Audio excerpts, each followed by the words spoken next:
With that, again, like we did last week, we want to try to tackle some of your questions. We've already had a ton of excellent questions. Honestly, this week was really hard. There were so many that I wanted to tackle. We just couldn't. So we tried to pick some. Again, if your question didn't get selected, please don't worry. We're going to keep having Q&A for the rest of the series. And again, the final night of this series is just going to be all Q&A.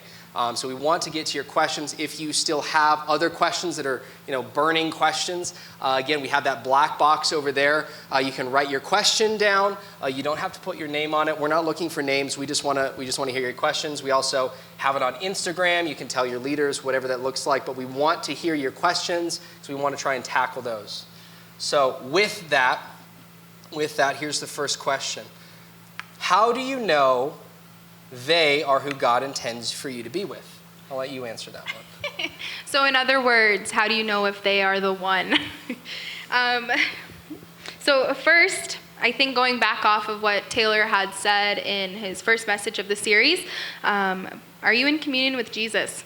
Are you praying? Are you doing your quiet time? Are you in a relationship with Jesus? If the answer is yes, then are you guys equally yoked?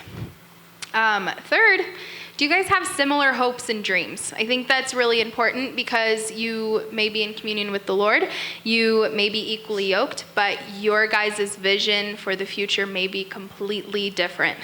I think that needs to line up if you expect to have a future with somebody. Fourth, if that is an answer yes on the third one, are you both happy and do you guys make each other better? One thing that my dad always says to me before, or any of my siblings, if we are pursuing somebody, and are they making you better? Are they making you better in Christ? Are they provoking you to righteousness? Are they making you better? So, and then finally, do they feel the same way? I think, obviously, if their intentions aren't for marriage, then you guys need to have a talk. You guys need to figure out if you guys are on the same page.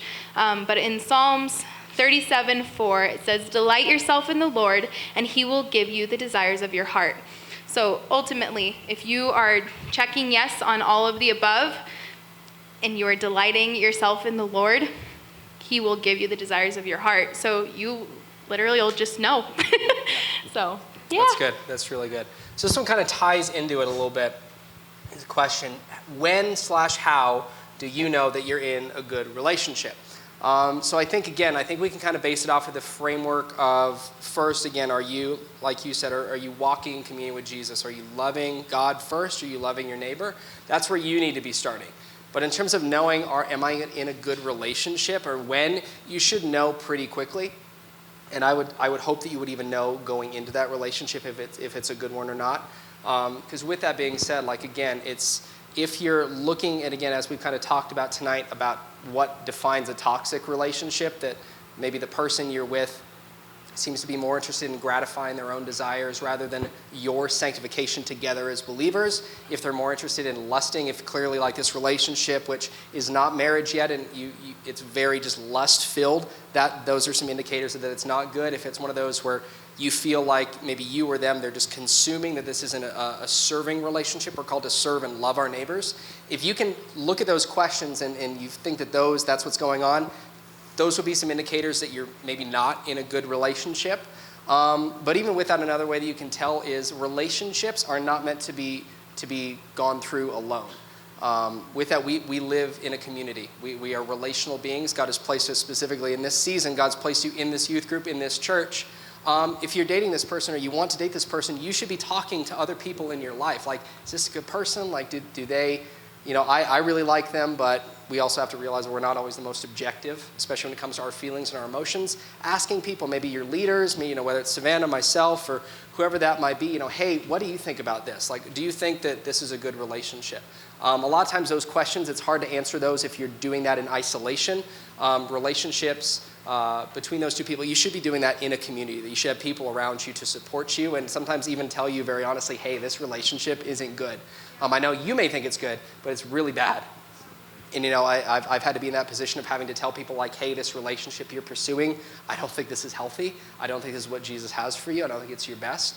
But with that, I think it's pretty clear that, again, like Savannah said, are you in communion with Jesus? Do they love Jesus too? Are you equally yoked in terms of, it's like, maybe if, equally yoked, let's just define that real quick. Just like, let's just say you're a very mature believer. Maybe you've been following Jesus most of your life. Are they just a brand new believer? They're still learning a lot of things, or maybe they don't even believe in Jesus. Those would all kind of constitute, like, are we equally yoked? I don't know. But again, like Savannah said, Savannah gave you some really good criteria to decide, is this a good relationship? Is it progressing in the right direction? But again, I think just taking it let's just make it simple. Are you walking in communion with Jesus? Are they walking in communion with Jesus? And are they treating you right? If they're not treating you right, that's not a good relationship. They're abusive, that they're exploitive towards you, that's just a bad relationship. Leave it. Like, that, literally, just leave. Don't even waste time trying to save them. Leave. Yeah. You're done. I promise you there is someone who will treat you the way Jesus wants to treat you. So with that, let me read this question. So define what it means to be, quote unquote, submissive, as it says in Ephesians 5:22, as a wife to her husband or in a dating relationship. I'll let you go first. Since I'm the wife. That's right. Ladies first. So I'm going to go ahead and start by reading Ephesians 5:22 through 24. And it says, "Wives, submit to your own husbands as you do to the Lord. For the husband is the head of the wife, as Christ is the head of the church, his body, of which he is the Savior. Now, as the church submits to Christ, So also, wives should submit to their husbands in everything. Husbands, love your wife, just as Christ loved the church and gave himself up for her." Specifically, that question is addressing a wife, how a wife should, their role in wife and husband, not girlfriend, boyfriend, not woman to man. It is wife to husband.